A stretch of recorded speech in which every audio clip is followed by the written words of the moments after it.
Hello guys, আসসালামু আলাইকুম। কী অবস্থা? আশা করছি সবাই ভালো আছেন। প্রতিদিনকার মতো আপনাদের মাঝে এই যে আরও একটা নতুন ভিডিও নিয়ে চলে আসলাম।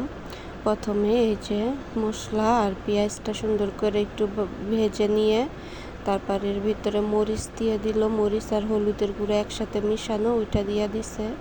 এখন এটার মাঝে আদা রসুনও দিয়ে দিল পরিমাণ মতো। আসলে মাংস যতটুকু এখানে আর কি ভুড়ি রান্না করা হইব, তো ওইটার পরিমাণ মতোই সমস্ত মশলা দিয়ে এই যে পানি দিয়ে দেওয়া হইলো।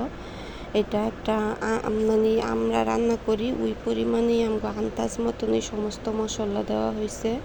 তারপরে এই যে একটু মুরগিগুলা দেখাইলাম। এইখানে আমার শ্বশুরের ওই যে বড় বড় ফাইটার মুরগি, পরে ওই যে ফাইটার মুরগির বাচ্চা হয়েছে ওইগুলাও বসে আছে। এই যে মশলা কষানো শেষ হয়ে গেছে। মশলা কষানো শেষ হয়েছে কীভাবে বুঝবেন? যদি মশলার উপরে সব তেল ভাইসা উঠে, তেল ভাইসা উঠলে বুঝবেন যে মশলা কষানো শেষ হয়ে গেছে।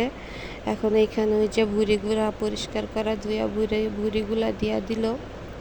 এই রান্নাটা আমার শাশুড়ি করতেছে আর কি, ওনার হাতের রান্না খুবই মজা। এই যে বুড়িগুলা দিয়া দিছে। এখন চুলায় জাল দিতেছে, মাটির চুলায় রান্না করতেছে। মাটির চুলার রান্না তো এমনিতেও খুব মজা হয়। তারপরে এই যে দেখেন বুড়িগুলা প্রায় হয়ে গেছে ওই রকম পর্যায়ে। এই যে এখন বুড়ি হয়ে গেছে, এখন কিছু নিয়ে আর কি আমার ছেলেকে দিব খাওয়ার জন্য।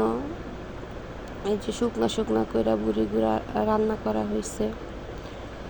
এই বুড়িটা রান্না কিন্তু খুবই মজা ছিল, যখন খাইছিলাম তখন আর কি খুব মজা ছিল। এখন তো আমরা বয়স দিতেছি, যে আমি একটা খাইয়া দেখলাম খুব মজা। এখন আবার এই যে আমার ছেলে খাইব।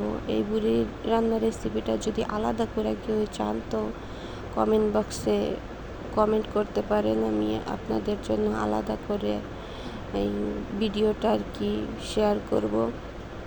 আমার বড় ছেলে এটাও বুড়ি খাচ্ছে।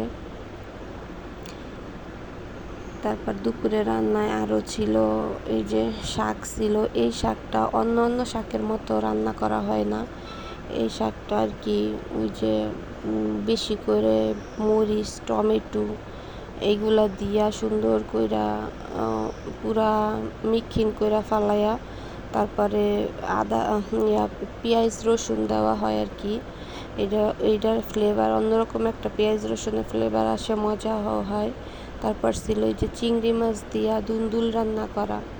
এই যে তারপরে আমার ছোট ছেলের আর কি কাঁথাগুলো আমি ধুইয়া ঘরে রোদ দিয়া দিচ্ছি, ঘরে শুকাইতে দিচ্ছি। বাহিরে বৃষ্টি ছিল সকাল সকাল, এই কারণে আমি ঘরের ভিতরেই ধুইয়া রাখছি।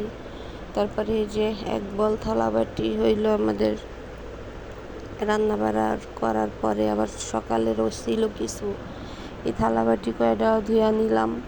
তারপরে এগুলো আমি এখন ঝরাইতে দিব থালা বাটিগুলা, যেহেতু আমার শাশুড়ি রান্না করতেছে তো আমি এই ফাঁকে অন্য কাজ করতেছি। এই যে কলপাটটাও পরিষ্কার করে নিলাম। আমাদের কল বাইরের কলে আর কি আমরা যত রকমের ধোয়া দায়ী এইসব কাজ করি। আবার কেউ ভাইবেন না যে হয়তো ভিতরের কল বা কলপারে তো নোংরা কেন, এটা আমাদের বাইরে অন্য একটা কল, যেহেতু বৃষ্টি হইতেছে তো কলপারের অবস্থা খুবই খারাপ। তারপরে এই যে বাবুর আব্বুর 2টা প্যান ভিজাইছিলাম, কাদা কাপড় ধোয়ার পরে আর কি এগুলো ভিজায় রাখছি, ভাবছি গোসলের টাইমে একসাথে দিয়ে দেবো।